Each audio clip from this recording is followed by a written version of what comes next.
Psalm 34. Vom David, wo er sich verstellt hat vor dem Abendmahl. Und der hat ihn fortgeschickt, und er ist gegangen. Von jetzt an will ich ihn segnen und rühmen aus tiefstem Herzen. Mein Innerstes singt und tanzt um ihn herum, bis es die Demütigen hören und sich auch freuen. Kommt, wir reden von seiner Grösse und danken für seine Nähe. Ihn habe ich gesucht und er hat mich gefunden und hat mich gerettet aus meiner Not. Wer auf ihn schaut, dem kommt er entgegen und richtet ihn auf, dann strahlt er wieder.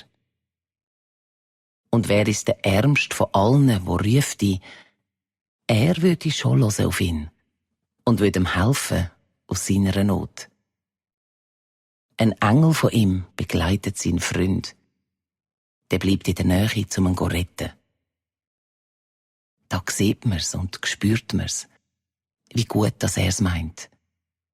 Wer ihm vertraut, der hat dann Glück.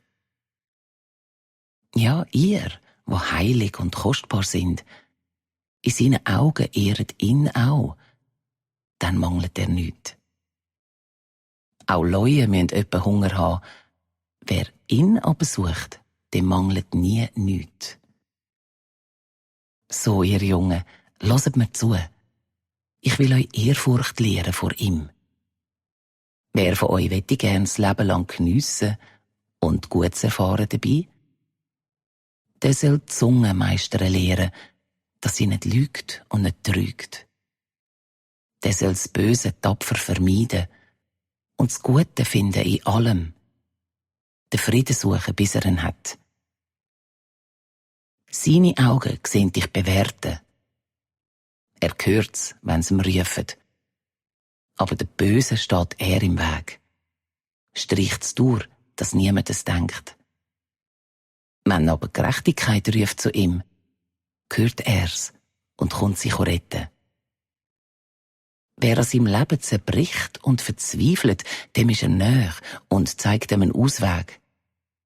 Ein Gerechter kommt nicht drum herum, ums Leiden, aber er kommt verwandelt daraus raus, durch ihn. Er behütet sogar seine Knochen, nicht einer davon wird gebrochen. Gottlose rennen von selber in den Tod. Und die Gerechtigkeit nicht leiden mögen, müssen einmal schwer dafür zahlen.